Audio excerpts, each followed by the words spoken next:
A warm welcome to the Prime Edition. Tonight, the government moves to calm public fears over plans to host Ebola quarantine facilities in Kenya, as Health CS Aden Duale says the project is backed by a legally ratified agreement and remains under Kenyan control. We bring you all that, including business and sports, in this particular bulletin. But first, a look at the highlights.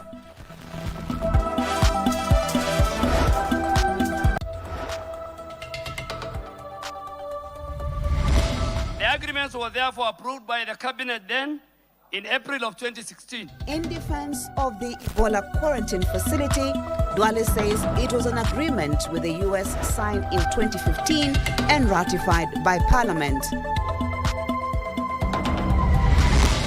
Electricity tariff review application that was submitted on the 31st of March this year by KPLC on behalf of the sector has been withdrawn. Bowing to public pressure, the government holds the review of electricity tariffs.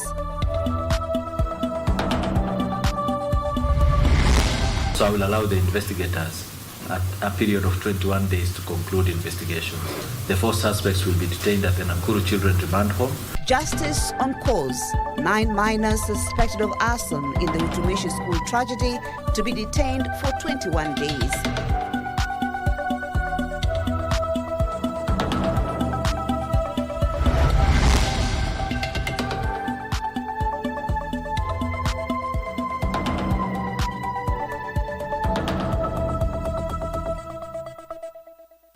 Thank you for making the time for us. My name is Yambo, and helping me on the sign language is Lucy Maura. Let's kick off the bulletin where the government has defended the establishment of Ebola quarantine facilities in the country, saying it is in line with an agreement between Kenya and the United States of America entered into in 2015 and ratified by Parliament. While addressing Parliament on public outreach over the development, Health Cabinet Secretary Aden Duale maintained that the country's sovereignty has not been surrendered. In the heated debates that ensued in Parliament over the matter, it emerged that the agreement was renewed in 2022, April, with its 7-year validity expiring in 2029. The Cabinet Secretary for Health, Aden Duale, on Wednesday took to the hot seat at the National Assembly, mounting a fierce defense of the government's decision to establish Ebola quarantine facilities in the country to be utilized by foreigners from outside the country exposed to Ebola. Mr. Speaker, honorable members. The CS laid bare the agreement that was entered into in 2015. Signed an agreement on cooperation in threat reduction, biological and infectious diseases engagement program. The agreements were therefore approved by the cabinet then in April of 2016. In a veiled attack on Parliament, Duale stated that the agreement was considered in Parliament, went through public participation, and then ratified by the August House in 2017. The renewing of this cooperation was again signed and came into force on the 5th of April 2022, which the annex I have provided. The extended agreement has a validity period of 7 years. Some legislators sought to dispute the contents of the agreement in the wake of current Ebola outbreak. Does it say that we can expose Kenyan citizens at the expense so that we can be able to save citizens of the US? It's very important that he points out that, because in my opinion, I think that cannot have been something that this House would have passed. The agreement is a general agreement, Mr. Speaker. It is not just Ebola, it is other diseases, it is nuclear materials as well.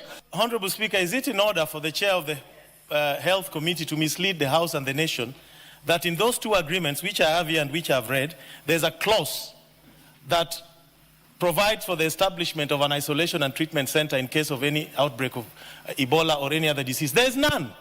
I can read them out for you. If it is, show us, tell us the article. If you look at page 5, you will see the participants intend to collaborate in the following areas: surveillance and outbreak response. What is exactly happening now is surveillance and outbreak response. there is a ratified document by this House.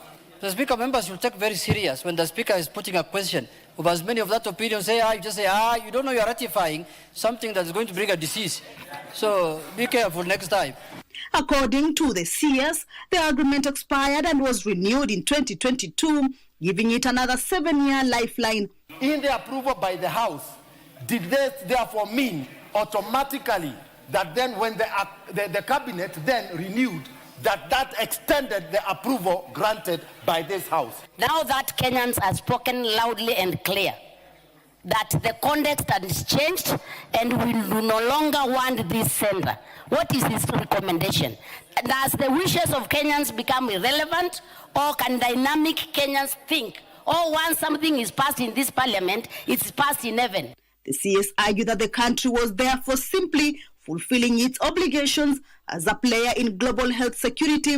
Over the last 23 years, Honorable Speaker, the government and the people of the United States, through the U.S. government health program, has provided close to $8 billion, equivalent to slightly over 1 trillion Kenya shillings, in support of the Kenyan health sector. He asserted that Kenya has not surrendered its sovereignty to the U.S., urging leaders not to politicize the matter. Kamche Menza for Prime Edition. And Health Cabinet Secretary Aden Duale has defended the government's plans to establish an Ebola quarantine facility at Laikipia Air Base, saying the center is part of Kenya's broader disease preparedness strategy. Speaking before the National Assembly, Duale said the proposed quarantine and isolation facility is among 23 similar units established across the country to strengthen the country's response to infectious disease outbreaks.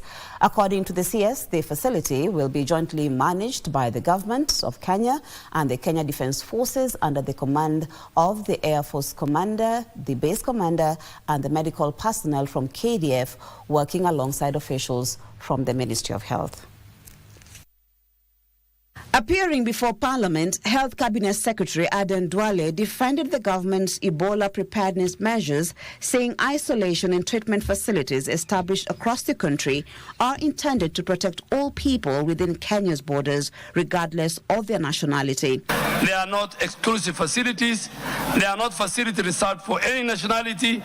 They are public health assets established and coordinated under the authority of the government of Kenya.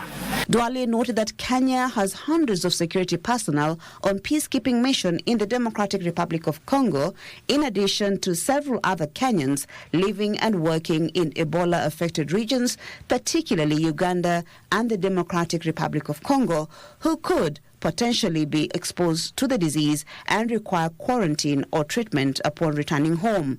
In the event of a suspected case, the response will be guided by medical charge, exposure risk, clinical need, and public health protocols. The CS said the government has designated national and county health facilities, temporary holding centers at points of entry and out-of-hospital isolation units as part of the country's emergency response framework. Our objective as government is to protect communities, to protect healthcare workers and the country.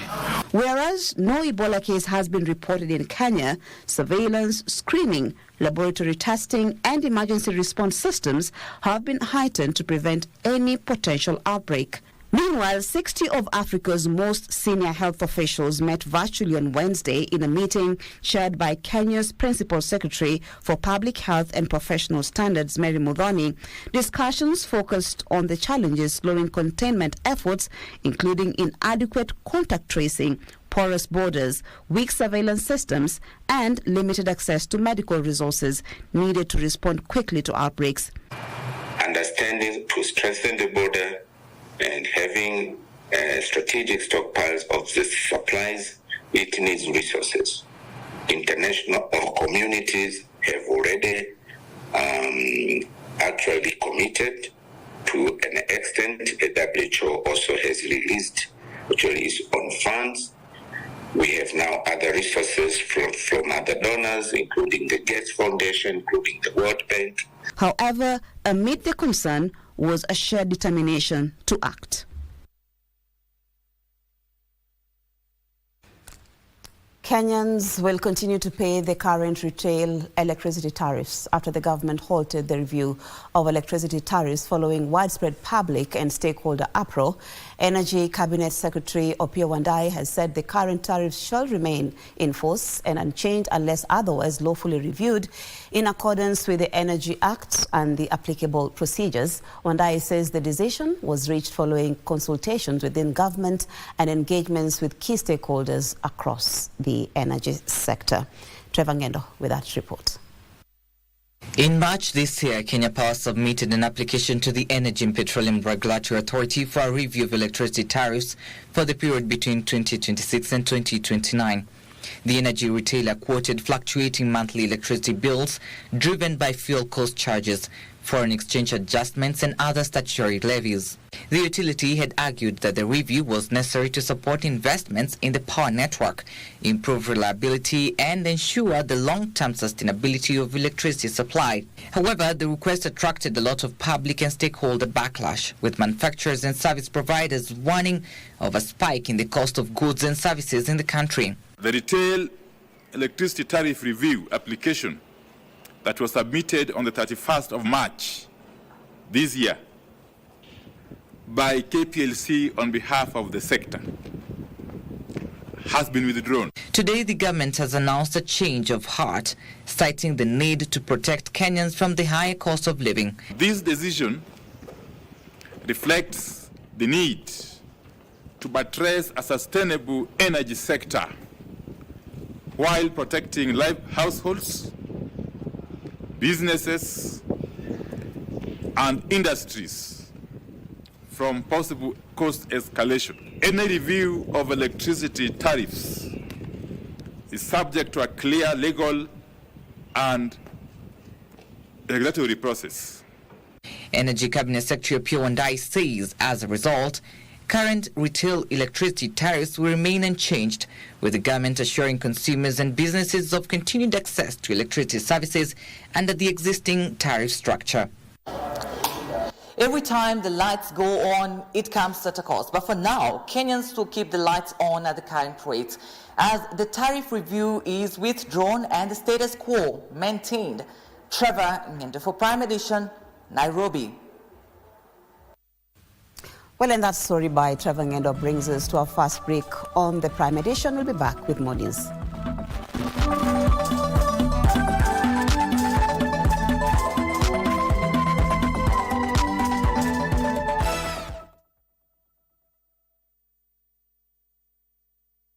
Wakenya, ni wakati mwingine wa kuhakikisha kuwa umefile KRA returns.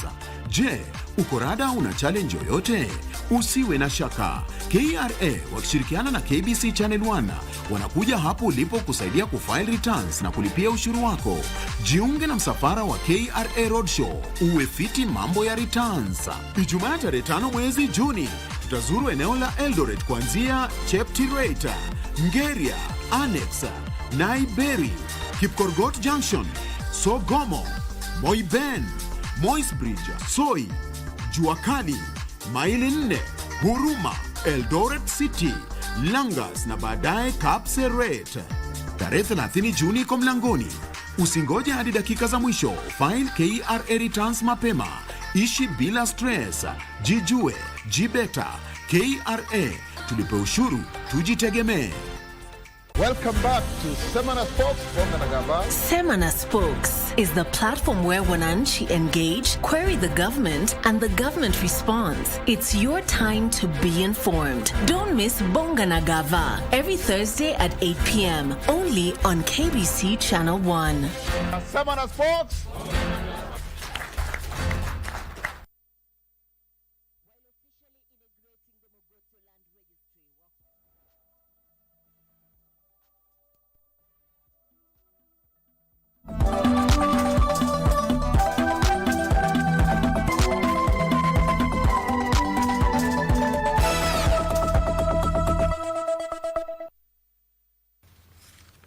Welcome back to Prime Edition. We continue with the news where 9 students suspected of causing a fire that left 16 girls dead in Utumishi Girls Senior School in Gilgil will be the guests of the state for the next 21 days, pending conclusion of investigations. Naivasha Chief Magistrate Abdul Kadir Ramadan ordered the 9 minors aged between 15 and 17 years to be remanded at the Nakuru Children's Remand Home until the 24th of June. And as Ruth Wamboi now reports, security was beefed up at the Naivasha law courts as parents of the victims and suspects that is camped at the courtroom.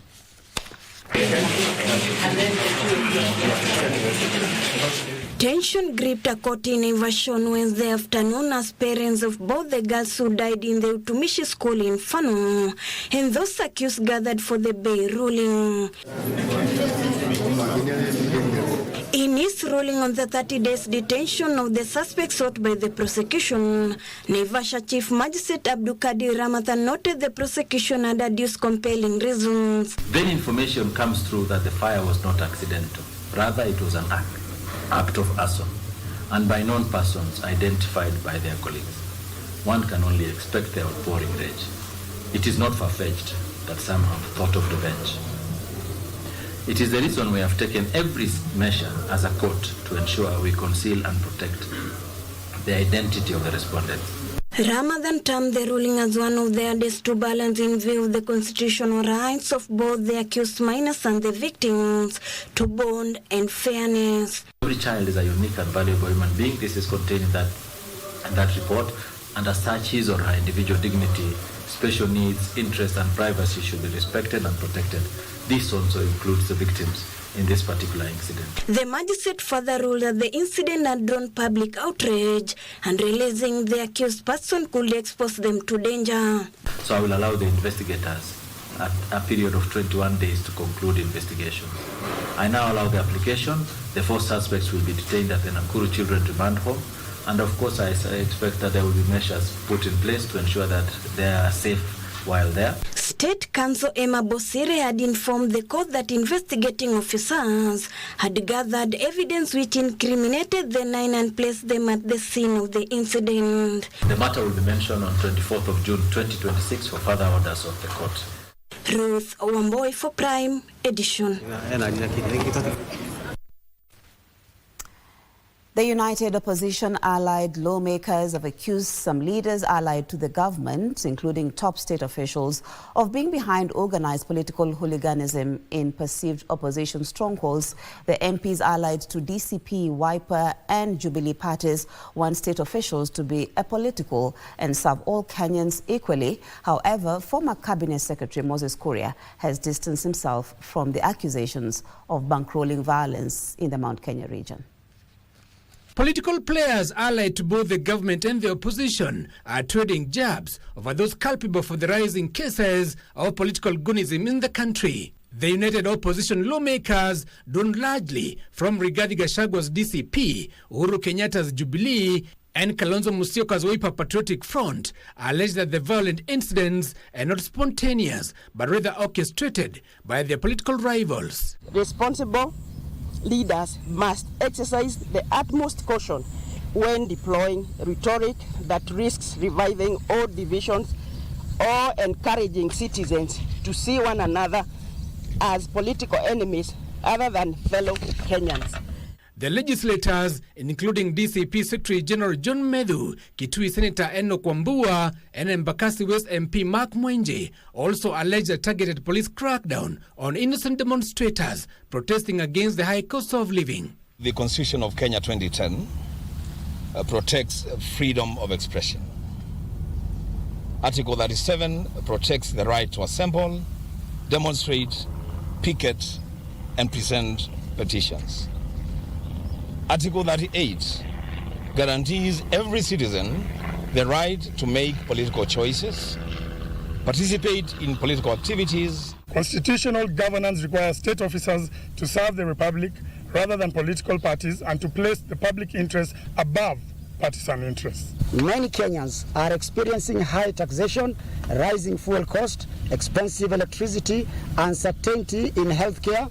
However, former Cabinet Secretary and ex-presidential advisor Moses Kuria came gun-blazing, distancing himself from accusations of orchestrating pockets of violence in the Mount Kenya region. How can I, Moses Kuria, a son of Mount Kenya region,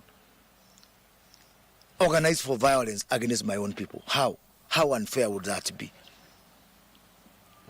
And you know why they are saying this? They are saying this, one, to destroy my credibility.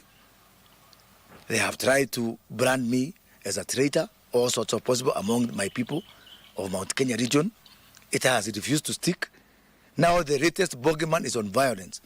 While accusing the opposition of seeking political sympathy ahead of the 2027 elections, Kuria defended Interior CS Kipchumba Murkomen and PS Raymond Omolo against claims of partisan politics. Cabinet Secretary Kipchumba Murkomen may not be able to address you the way I'm addressing you today.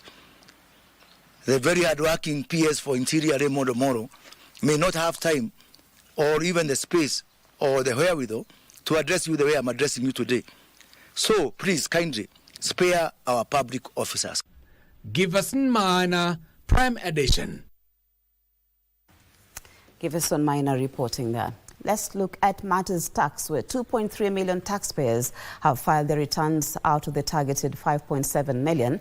The Kenya Revenue Authority says the number is a significant increase from last year's filings in the same period. The taxman further decried the large number of eligible taxpayers who over the years have failed to file their returns, calling on them to leverage the Jijue Jibeta campaign that has introduced a self-care plan for easier filing.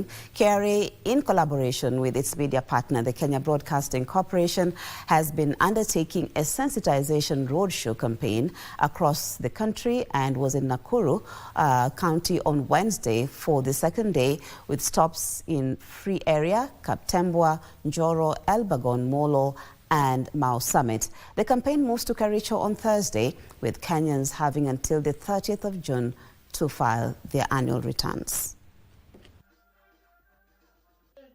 Kenya Revenue Authority, in my view, is the most consequential agency in Kenya, and our Commissioner General has been emphatic about this because we are the direct link between the people and independence of our country in terms of freeing the country from debt.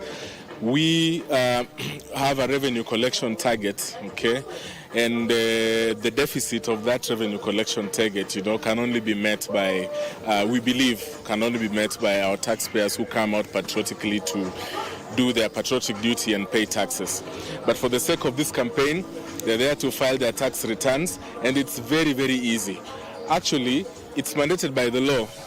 According to laws of Kenya, you're supposed to file your return, self-declaring what you've earned, filing it, and then also making the payments of what you filed.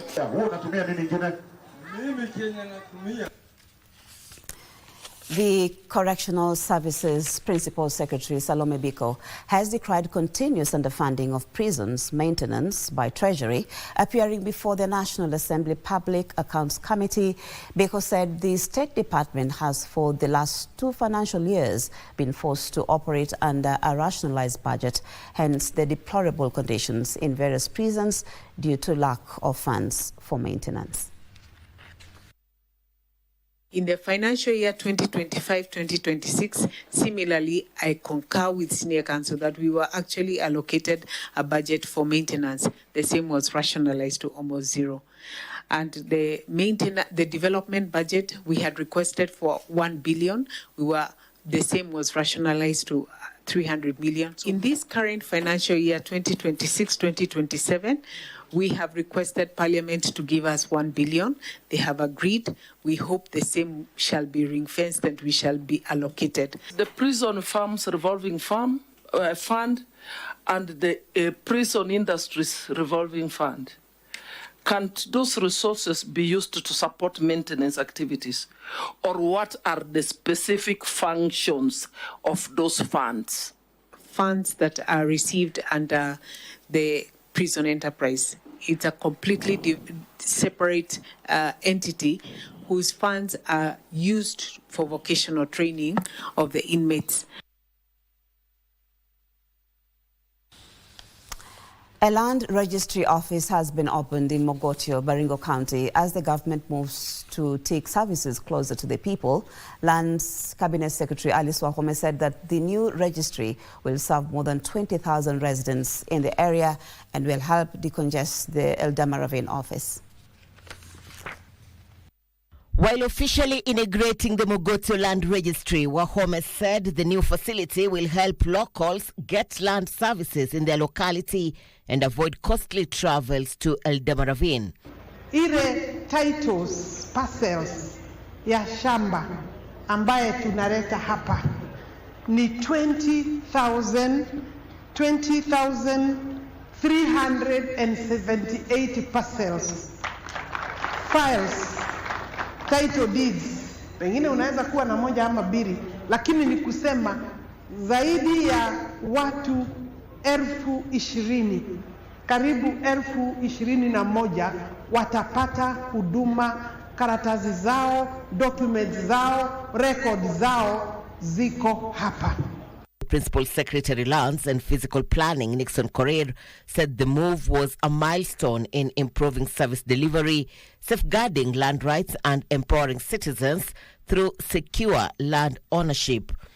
The CS noting that the title deeds do not only provide landowners with legal ownership but enhances security of tenure and enables those with the documents access credit facilities to improve their livelihoods. Kwa hivyo tukiwa hapa, saa ingine mnatuona Mombasa, mumeniona Narok, juzi nimekuwa huku Saburu, the first community title hapa Saburu East, tumepeana title deeds everywhere, na hiyo ni bajeti na pesa ya wananchi.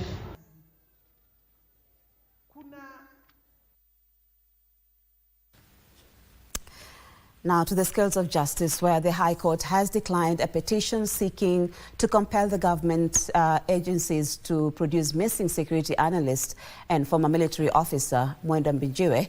Delivering the judgment on Wednesday, Justice Martin Moya ruled there were no sufficient proof to support claims that Mbijiwe was being unlawfully detained by police or any other government agency since he disappeared in June 2021 while on his way to Meru. Details of these and other stories in our Scales of Justice. Debito justitiae, but it is not a writ of cause, and it may be refused. This is the decision that has sent Mbijiwe's family back to the drawing board. The judge stated that reports made by Gatwiri over the years had consistently been treated as those of a missing person rather than an abduction. That any person illegally or improperly detained in public or private custody within those limits be set at liberty. From the above definitions, it comes out clearly that there are two limbs in regard to orders for habeas corpus. However, the court took issue with the quality of investigation and whether crucial evidence was properly examined when Mbijiwe's vehicle was recovered. Mbijiwe, a former military officer who later became a prominent security analyst, went missing in June 2021 while en route to his home county in Meru. And someone wanted to do a cross-staffing when they... Elsewhere, Milimani's Chief Magistrate Court has found guilty a Congolese national Olondo Patrick, alias Kulonda Ilungu, alias Patrick Biarufu. Which report was adduced in this court as Exhibit 57. Now, once this was adduced to court and there was nothing as titanium which the complainant wanted, that is where everything dropped. Chief Magistrate Dolphina Lego stated that the prosecution, through its 39 witnesses, established beyond reasonable doubt that Kulonda defrauded a Chinese national 156 million shillings in fake tantalite scam. Now, having said that, this court finds that the prosecution have proved their case on count number 2 and find that the accused person is guilty on count number 2 and hearing convicts him accordingly. He will remain in custody until June 23rd pending his sentencing. Ruth Wamboi for Prime Edition. Persons with disabilities have issued a raft of demands they want fulfilled before the 2027 general election. Their demands include greater representation in leadership, implementation of disability laws, and economic empowerment, among others. Government spokesperson Dr. Isaac Mwaura, who attended the PWD's forum in Nairobi, challenged political parties to move beyond token representation and ensure such persons are fully included in decision-making structures. Speaking during a stakeholders forum in Nairobi on enhancing democracy and political inclusion, leaders representing persons with disabilities argued that despite constitutional guarantees and progressive laws, persons with disabilities remain among the most marginalized groups in political and civic spaces. Despite sustained efforts, we remain among the most marginalized groups in political and civic space due to structural, institutional, and attitudinal barriers. Among their key demands is more appointments of persons with disabilities into senior government positions, including cabinet secretaries, principal secretaries, and ambassadors. It is sad to note that since independence, no people with disability has ever been appointed to a cabinet position. At the county level, we demand at least one county executive committee member. Government spokesperson Dr. Isaac Mwaura noted that membership of persons with disabilities remains extremely low, raising concern about meaningful participation. Mwaura said the disability movement must now focus on securing what he termed the political kingdom, arguing that political power remains the surest avenue to safeguard their rights. Our journey, our struggle, our quest for recognition must march on. With limited resources, with fledgling numbers, but we must have our voice heard loud and clear without fear, favor, or contradiction. Kenya Institute of Special Education Director Dr. Norman Kiogora lauded the government for what he described as unprecedented support for the disability community, citing the enactment of the new Disability Act and ongoing efforts to establish a local manufacturing facility for assistive devices at Kise as some of the milestones achieved under the current administration. And this factory is the only one of its own kind in the world. That's none anywhere else in the world. Effort of this government. And therefore, I want to say, them, the disability community, the government has been the most supportive. Joseph Wahungu for Prime Edition.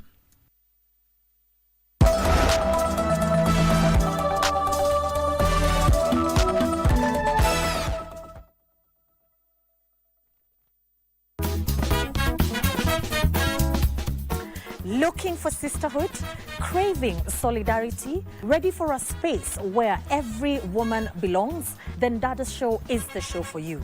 As we discuss real issues, support one another, and celebrate womanhood the Dada's Show way.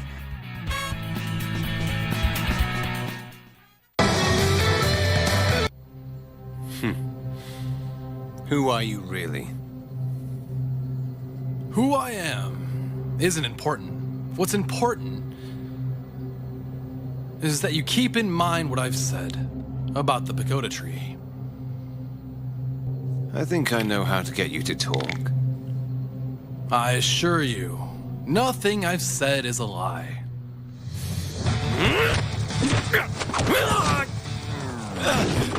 Some things you're better off not remembering.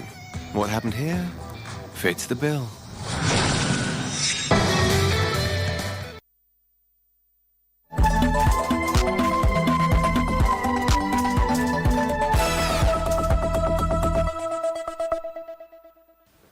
Let's continue with the news on Prime Edition, and now we look at stories making headlines in the counties where the Ethics and Anti-Corruption Commission has arrested Nyamira County Assembly clerk over alleged corruption and loss of 30 million shillings in the construction of the Nyamira County Assembly office block. This and more stories making headlines in our county news roundup.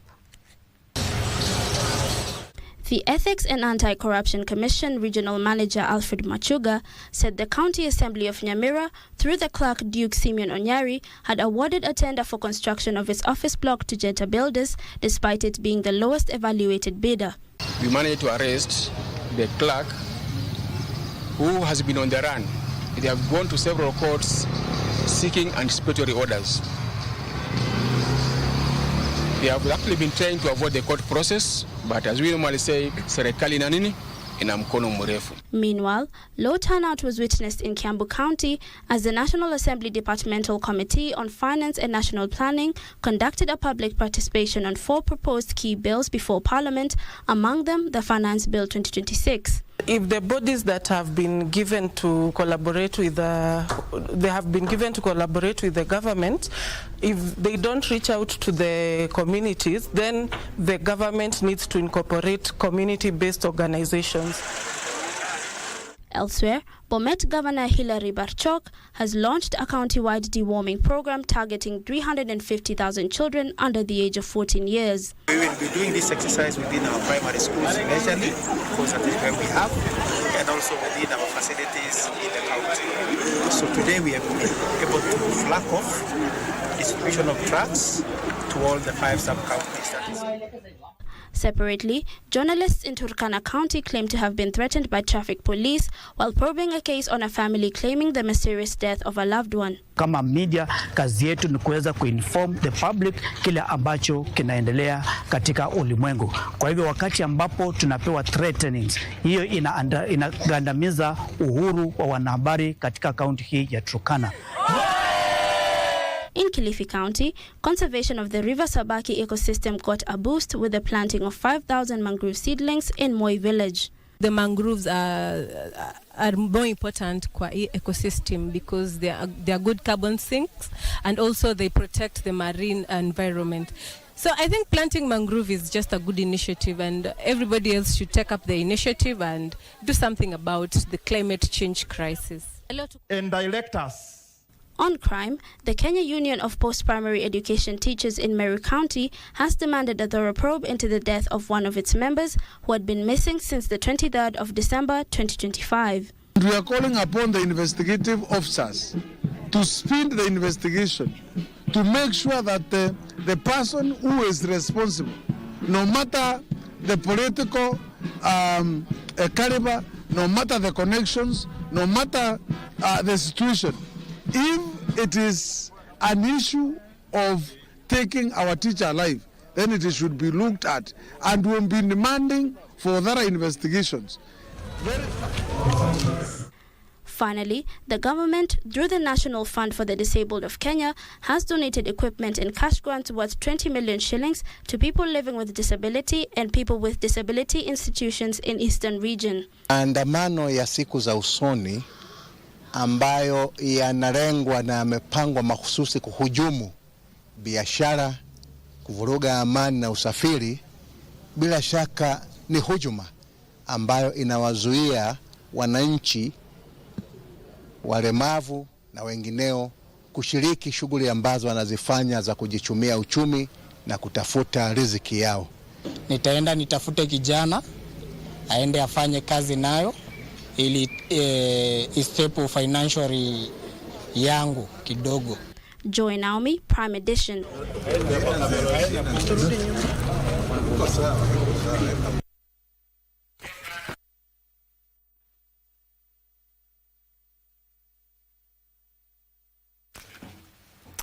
Well, it's time to get the developments shaping the economy, and O'Brien Kimani is in studio to bring us up to speed with matters business. O'Brien Kimani, what's happening in as far as the flower industry is concerned in Kenya? Because I know that is one of the items that you have for us this evening. You know, I'm so elated that you raised that question because, I mean, when you look at the conflict in the Middle East, it has really affected the Kenyan horticulture industry, bearing in mind that this industry generates about 150 billion shillings to the Kenyan economy every year. With flowers generating almost 90 billion shillings, it has taken a major hit. And you know why? Because freight cost has gone up by more than 50%. And so flower farmers exporters, stakeholders, they are complaining that these cannot continue forever. The government needs to come on board and try to do something. Yeah. Well, that's plus more. We have it right here on Business News. Good evening and thank you for joining us. My name is O'Brien Kiman. Let's start off with that flower story where stakeholders in the flower sector are talking with the government to help reduce landing rate and implement the open skies policy to help lower freight costs for Kenyan flowers. The Kenya Flower Council Chief Executive Officer Clement Tulezi says freight costs have increased by more than 50% due to the ongoing United States war on Iran and the ensuing disruption within the flower value chain. Flower farms are losing 4 million shillings weekly due to low sales and increased cost of doing business. Freight costs that constitute 40% of the total cost of production have increased from 3 shillings per kilo to 5 shillings. The Flower Council now wants the government to reduce the landing rates and allow additional airlines to access Kenyan airports and encourage more direct flights for about 4 months to allow competition in the cargo business. We are also suggesting why can they look at landing rates in JKIA, and we believe that that would have an impact on the cost. We are also asking, can the government allow anyone who wants to come in with what we call ad hoc capacity to come in? Previously used to be $1.40, $1.50 per kilo.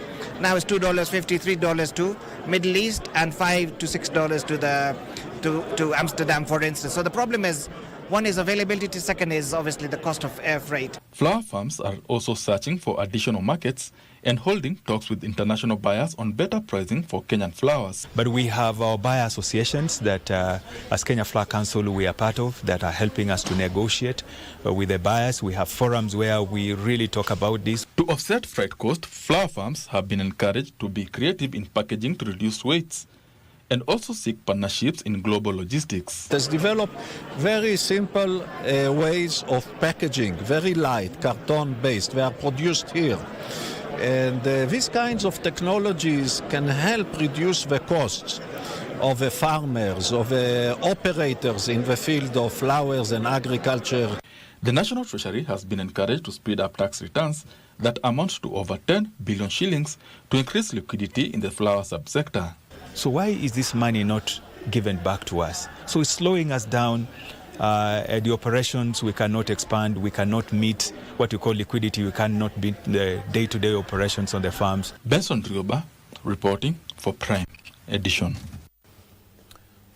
And Kenya is advancing plans to establish a dedicated regulatory framework for development finance institutions, a new effort aimed at strengthening the country's development finance ecosystem.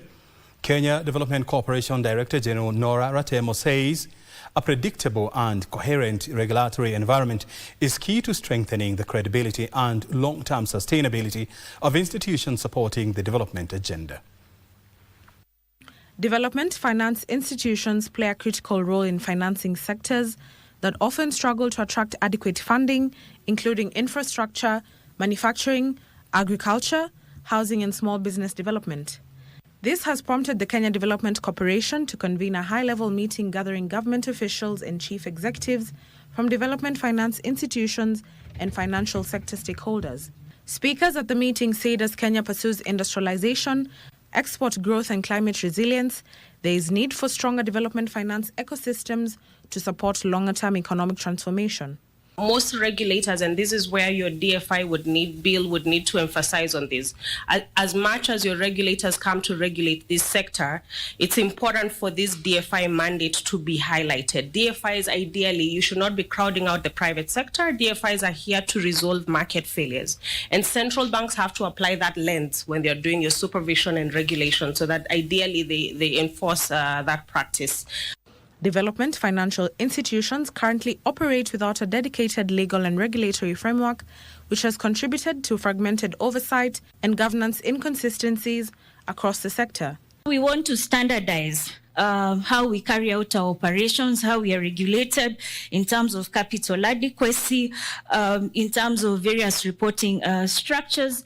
And also, I believe, even from an operational perspective, one of the main challenges we found is actually being able to deal with our bad book. The current regulations are actually quite strenuous. And so also this gives us an opportunity where once we are oversighted, it can also be easy for us to be able to handle some of these bad debts. Discussions also focused on the need for stronger prudential standards, improved coordination among institutions, and greater alignment of mandates to enhance the effectiveness of development financing in supporting national priorities. We can create the right environment. One of the reasons why regulation might be useful is a very obvious one that involves me and the fellows who do the work that I do, which is that you must shield these institutions from the vagaries of the political economy. And regulation is one safe way to do so that these institutions can perform their work without too much political interference. Ndutamokami for Prime Edition.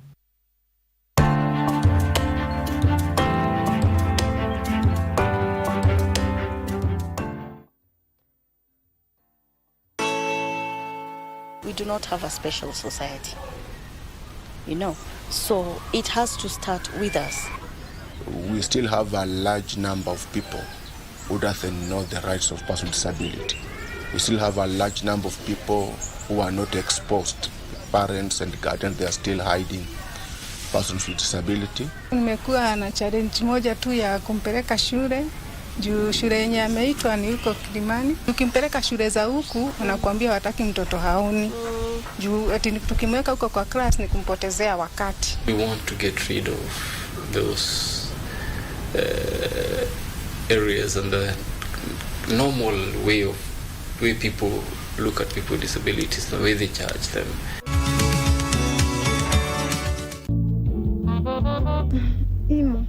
Imo iko wapi? Urembo, Imo yuko sawa, anapigana tu. Anapigana? Kwa hivyo? Picha urembo. Bahati nisiyoilalia, basi sikuiamkia. Wajileta tu wenyewe. Tafadhali, nielezee nipate kusikia, hata hivi nikisimama. Umeletwa mtoto. Wazungumzia nini? Mimea ameletwa mtoto wa wafu. Yastahili furaha. Na mimi je? Hapa kusoma hata ya maisha.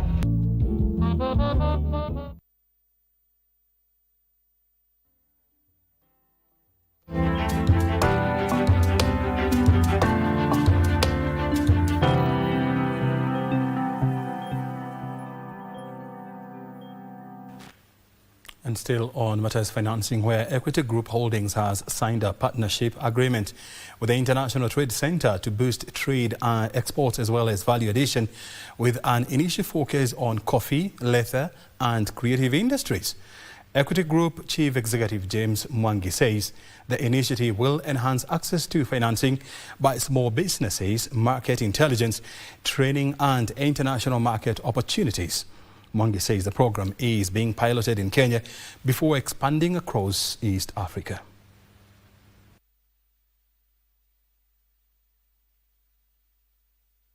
It all started with African Recovery and Resilience Platform that identified the opportunities. In one way or another, it's bringing the buyer to the producer and taking the producer to the buyer. And so the challenge we have is how do we take our SME clients to the next level? And the only way to do is to capacitate them through training and development. Access to finance is the single biggest challenge that most SMEs face across the board. And I believe this arrangement, this MOU with Equity Bank, will create the framework for us to be able to address that significant hurdle. The overall objective, of course, is one, to grow the SMEs, but also to grow their access to external markets. Real estate stakeholders are calling on Parliament to review property tax proposals in the Finance Bill 2026, warning that higher taxes on rental incomes could slow investment and growth in the sector. Led by Estate Agents Networking Group Chairperson Yambo Igaitha, they raised concerns of a proposed increase in residential rental income tax and introduction of a separate tax regime for non-resident landlords, saying the measures could raise costs and dampen property market activity. Given our feedback about what we think that will have an effect in the industry. We also have a lot of international investors and the diaspora who are investing in Kenya, but we see that there's going to be an increase to 30% for non-resident investors. And working with credible lawyers, credible surveyors, and so once we're able to really educate the buyers on, hey, this individual is licensed, they can lose their license if they do something fraudulent. We make sure that the government, as Mboy said earlier, you want to be able to actually hold these people accountable when things go wrong. And some of the tax proposals are going to increase the costs of property transactions, and they might result in discouragement of people from engaging in property transactions. Growing tourism numbers is creating new opportunities for travel businesses and helping drive job creation, particularly among young people. Tripoli Chief Executive Officer Peter Wachira says technology is becoming increasingly important in improving efficiency, enhancing customer experience, and expanding market reach. Wachira is also underscoring the need for enhancing support for travel business. Kenya was on our list since many years. 90% of the guests are coming here for the first time. They are very excited. We wanted Kenya to experience the what they say magical Kenya. I was just walking with a guest and I was telling him that you will actually see the magic here. We are very excited. We are heading now to Masai Mara with a group. It is a group from India. They are dealers and they are very excited to be part of this, to see your culture and everything. So now we have a flight to catch to Masai Mara. We are staying there for 2 days and we are excited to do all the game drives.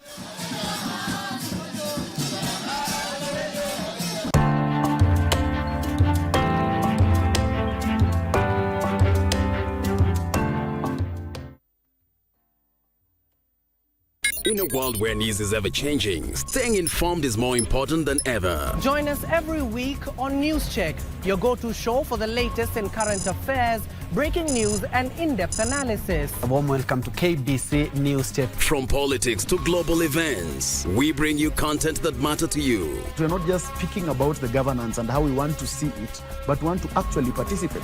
Get your facts, hear from the experts, and really understand what is happening around you. We need to change our system first. You have to do the impossible to make sure the message is home. Stay ahead, stay informed, stay engaged. Will these people, everybody agree? Just listen to me. Let's give him a chance to clear the air. Catch News Check every Tuesday and Wednesday from 10 a.m. to 12 noon. Only on KBC Channel 1.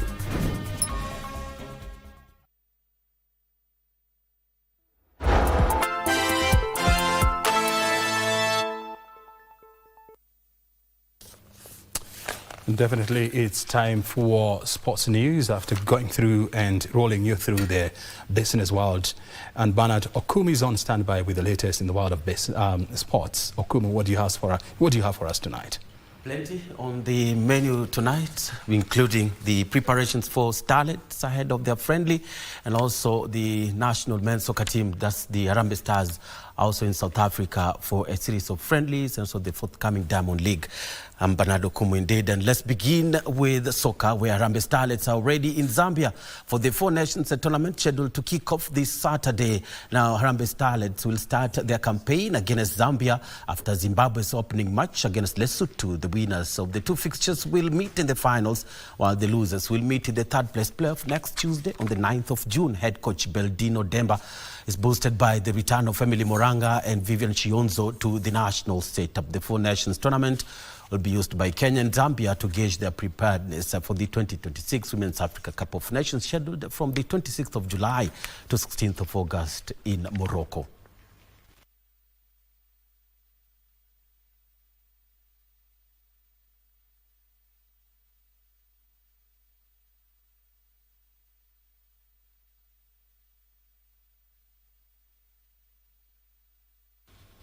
And to athletics now, where Africa's 100 meters record holder Ferdinand Omanyala is gearing up for one of his toughest tests of the season yet when he lines up in the men's 100 meters at the Rome Diamond League meeting in Italy tomorrow evening. The Kenyan sprint star heads into the race in an impressive form, having registered his second victory in the Diamond League series with an outstanding performance in Xiamen, where he clocked a season's best of 9.94 seconds. Omanyala also boasts of a personal best of 9.77 seconds. However, the race is expected to be fiercely competitive, with the reigning Olympic 100 meters champion Noah Lyles of the United States launching his campaign in Rome, while Olympic 200 meters champion Lesile Tebogo from Botswana will also be in contention for the top honors. The star-studded lineup also includes world indoor 60 meters champions Jordan Anthony of USA and Great Britain's Jeremiah Adzu. The home fans will be backing Tokyo Olympics Games 100 meters champion Marcel Jacobs as he seeks a strong performance on home soil.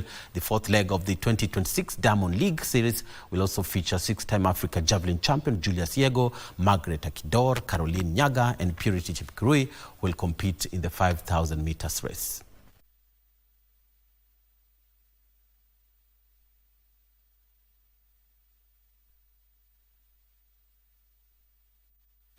And let's look at what's happening in Uganda, where the CFVB Zone 5 Africa Senior Men's Nations Championship men's qualifiers enter the third day today, with Kenya's Wafalme on a mission to extend their perfect start after beating Tanzania by straight sets in their opening match. Now, the team stamped authority over their neighbors in a thrilling encounter at the Lugogo Indoor Arena, beating them 25-20, 28-26, and 25-17 to record a high-end start to their campaign. They are currently facing host Uganda, who overcame South Sudan in straight sets after their opening victory against Burundi.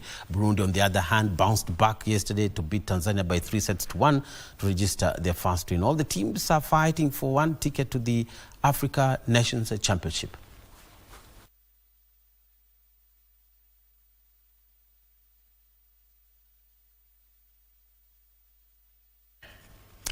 Yes, and the Kenya National Rugby 7 second team, Kenya Morans, have been placed in Pool C ahead of the 2026 Africa Men's Sevens Tournament, scheduled 20th and 21st of this month at the Spark in Cascavel, Mauritius.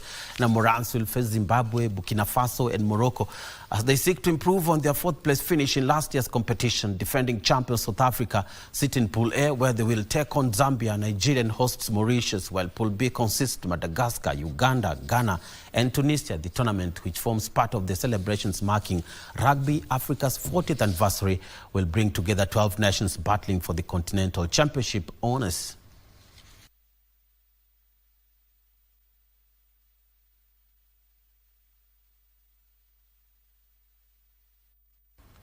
And with less than 8 days to go, the final squad lists for the 2026 FIFA World Cup have officially been confirmed, marking a major milestone just days before the tournament kicks off across Canada, Mexico and the United States, with 104 matches scheduled and players representing 449 different clubs from 71 countries. The stage is now set for what promises to be the most expansive and diverse FIFA World Cup ever held. Take a look.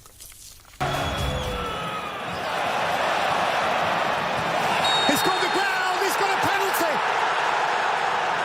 A heartbeat. A total of 1,248 players from 48 nations have been selected for the biggest World Cup in history. While 357 players are returning for another World Cup campaign, nearly 900 will be making their tournament debut. The squads showcase football's remarkable diversity, from Scotland's goalkeeper Craig Gordon, aged 43, to Mexico's teenage sensation Gilberto Mora, who is just 17. Fans will also witness history as Lionel Messi, Cristiano Ronaldo, and Guillermo Ochoa prepare for a record 6th World Cup appearance. The expanded tournament welcomes first-time participants Cape Verde, Curacao, Jordan, and Uzbekistan, reflecting FIFA's efforts to make the competition more global inclusive. With 104 matches scheduled and players representing 449 clubs from 71 countries, the stage is now set for what promises to be the most expansive and diverse FIFA World Cup ever held. Bekele, Abubakar! Oh, Cameroon! From Douala on the... And yes, indeed, it will be the first time that Africa will be having an increased representation at the World Cup from 1998, where it's been always 5 teams. In this particular edition, it will be 10 countries representing the African continent. How will they fare in this particular duel? And I know the question that everybody in this room is asking. Well, that could be answered maybe tomorrow. But that's it for me. Thank you so much for watching. I'm Bernardo Kumu. Thank you so much, Bernardo Kumu, there, just bringing us up to speed with matters sports. And of course, my colleague O'Brien Kimani was here earlier, just letting us know what's happening in as far in the world of business. That's why we bring the Prime Edition to a close tonight. Thank you as always for your time and your company. My name is Yambo, and on the sign language was Lucy Maura. Have a good night.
Wakenya, ni wakati mwingine wa kuhakikisha kuwa umefile KRA returns. Je, uko rada una challenge yoyote? Usiwe na shaka. KRA wakishirikiana na KBC Channel 1 wanakuja hapo ulipo kusaidia kufile returns na kulipia ushuru wako. Jiunge na msafara wa KRA Roadshow, uwe fiti mambo ya returns. Ijumaa tarehe 5 mwezi Juni, tutazuru eneo la Eldoret kuanzia Cheptireta, Ngeria, Annex